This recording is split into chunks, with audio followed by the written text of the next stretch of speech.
When they handed me the car keys at the wedding gate and told me to park near the back, I smiled instead of correcting them, because sometimes silence feels safer than truth, and I had learned that lesson long ago. I arrived early that morning, before the music started, before the guests filled the air with laughter, before anyone noticed the small man in a plain gray suit stepping out of an old sedan.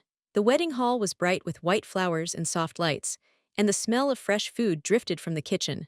I stood there for a moment, holding my jacket over my arm, listening to the quiet before the celebration.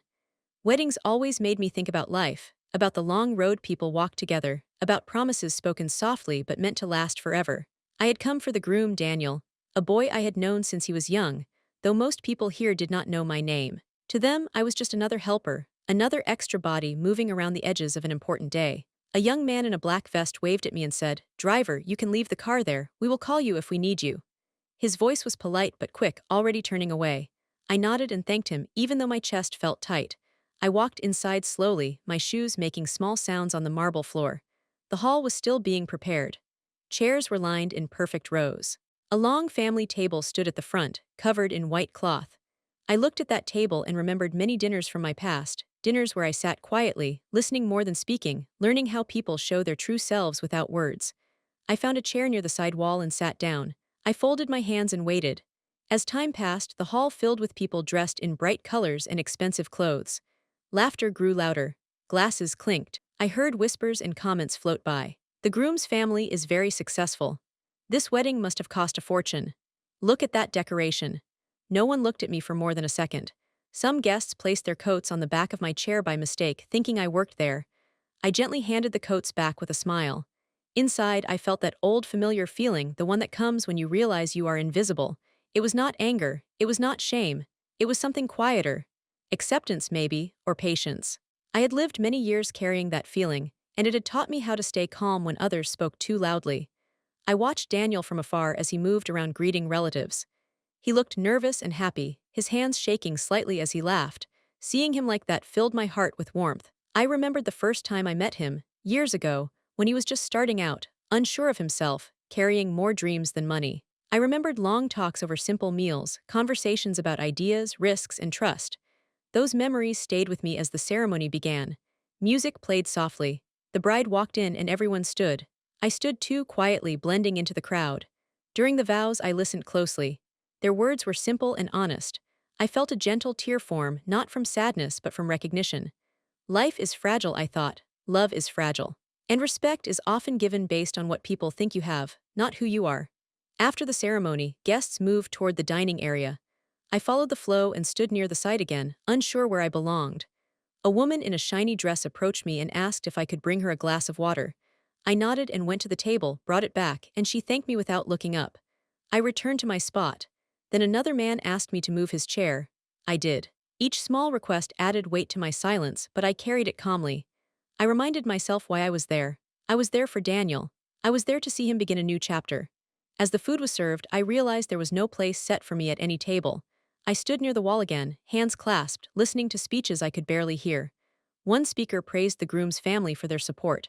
Another spoke about success and status. Words like legacy and power floated through the air. I wondered how many people truly understood those words. I thought about the long nights, the quiet choices, the moments when no one is watching.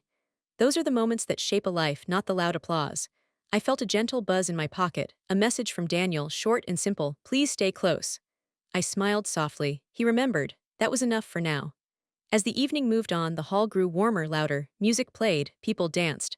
I remained where I was, near the edge, watching, waiting. I did not know when the moment would come, but I knew it would. Some truths wait patiently, just like people.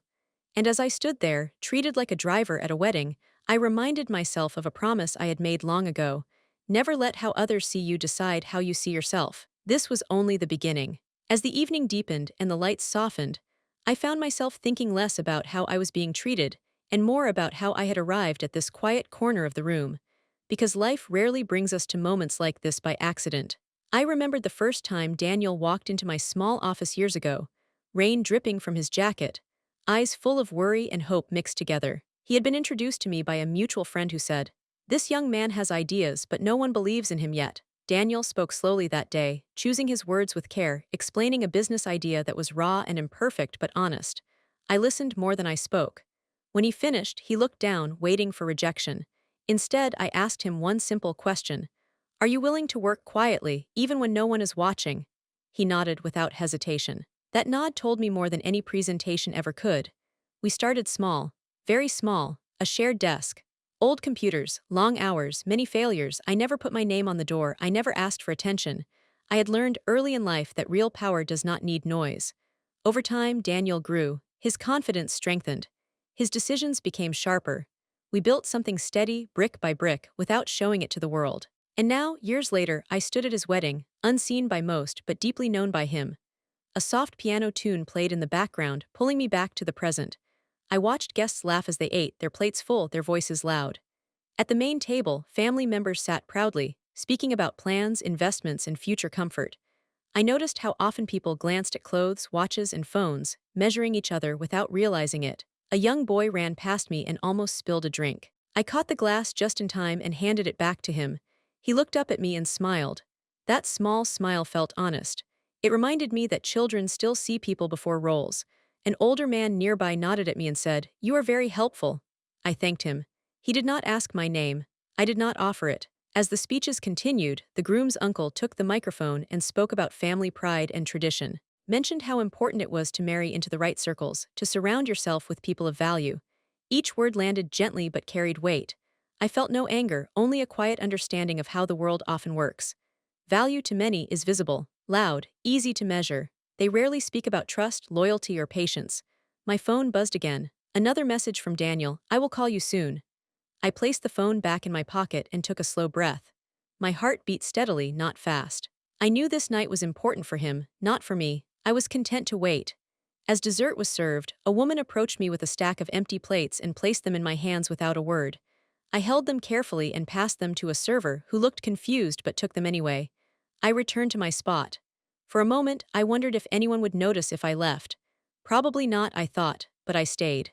I stayed because walking away would mean letting the misunderstanding define the story, and I had learned that time reveals what words cannot. I looked toward the stage where Daniel now stood, preparing to speak. He adjusted the microphone, his hand shaking slightly.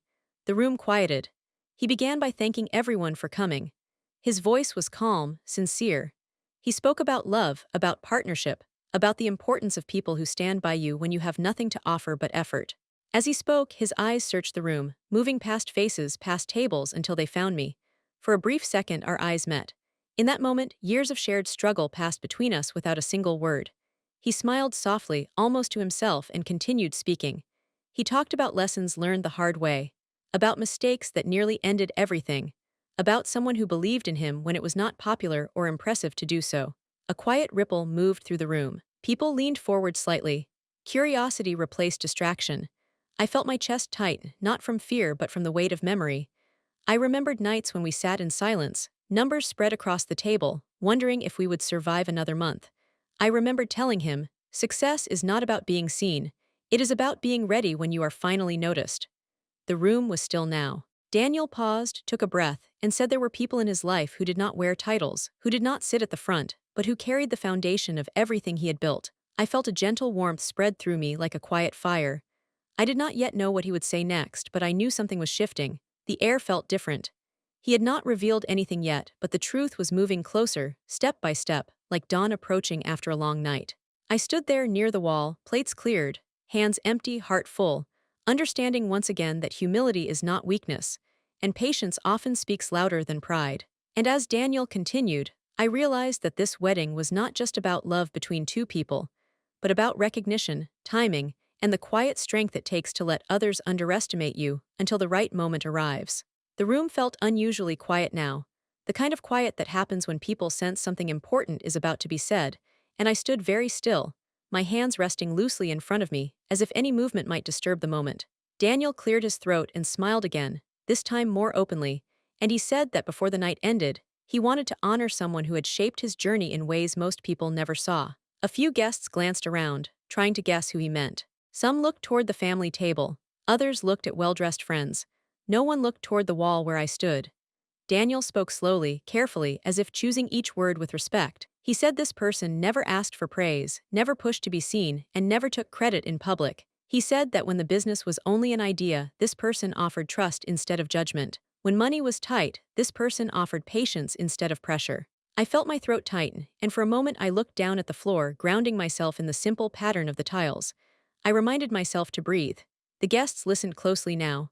Some whispered softly. A few smiled politely, still unsure why this story mattered to them. Daniel then said something that made the room shift. He said, "Tonight, many of you think you know who built our success." A soft laugh moved through the crowd.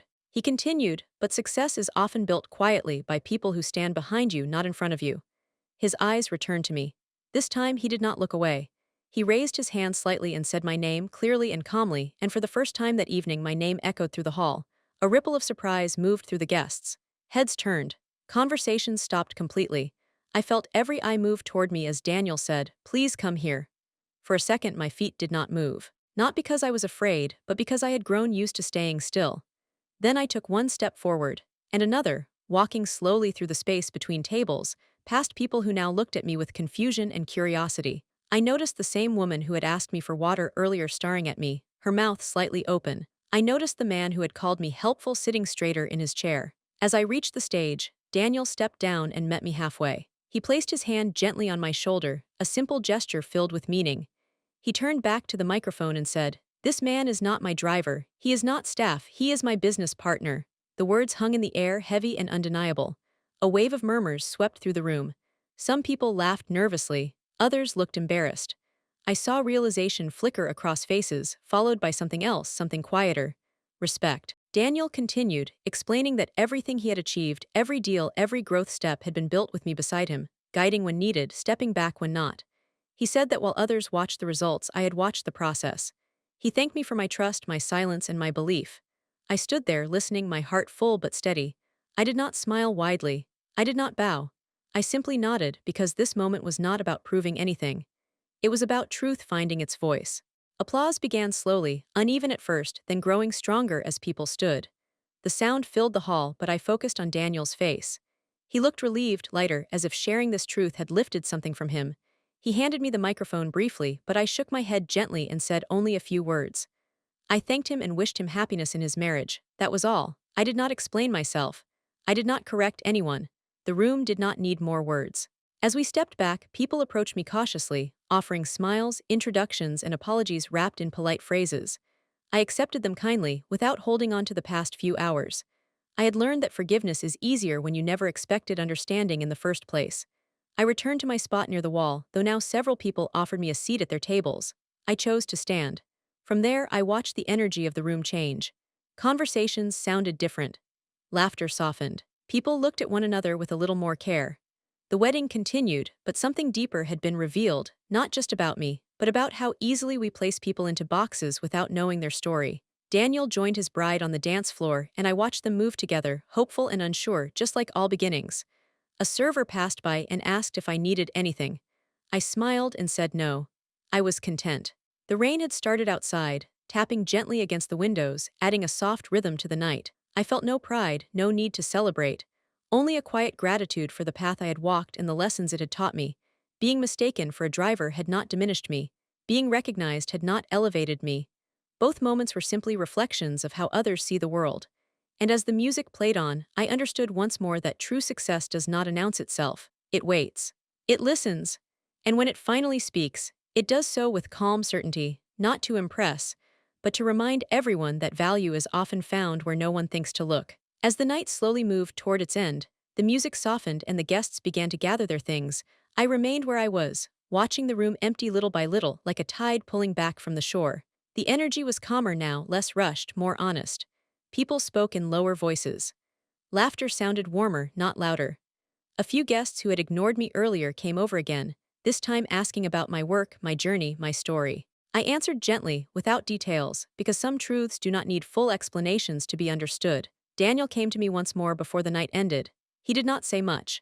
He simply hugged me briefly but firmly, like a son would hug a father, and whispered, "Thank you for always letting me grow." I placed my hand on his shoulder and told him to take care of his marriage the same way he took care of his work, with patience and listening. He smiled, nodded, and returned to his bride. I watched them leave the hall together, stepping into their future, unaware of how many quiet lessons life would still teach them. Outside, the rain had stopped. The ground reflected the lights like a mirror, and the air felt clean, almost new. I walked to my car, the same old sedan, and sat inside for a moment without starting the engine. I thought about how easily people had decided who I was based on where I stood, what I wore, and how little I spoke. I thought about how close I had come to leaving early, unseen, and how different the night would have felt if I had. But I did not regret a single moment. That evening reminded me of something I had learned many years ago and sometimes forgot. Dignity does not come from recognition. It comes from self-respect. Being treated like a driver had not taken anything away from me, and being introduced as a business partner had not added anything either. I was the same person before and after the truth was spoken. The only thing that changed was how others saw me, and that was never fully in my control. As I drove home through quiet streets, streetlights passing slowly above me, I felt a deep sense of peace. Not pride, not victory, peace.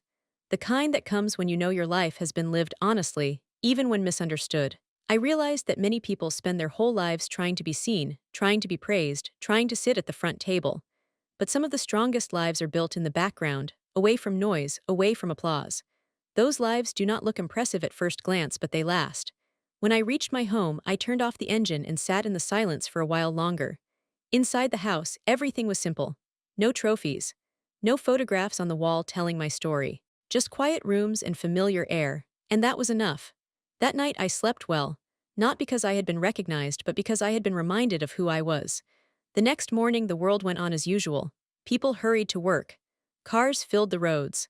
Life continued, indifferent and steady, and I stepped back into it the same way I always had, calmly, without needing to explain myself. If there is one lesson I carry from that wedding, it is this: never measure your worth by how others treat you in a single moment. People see only what they expect to see. But time, patience, and quiet integrity always reveal the truth in the end. Stay humble, stay steady, and never let being underestimated make you smaller.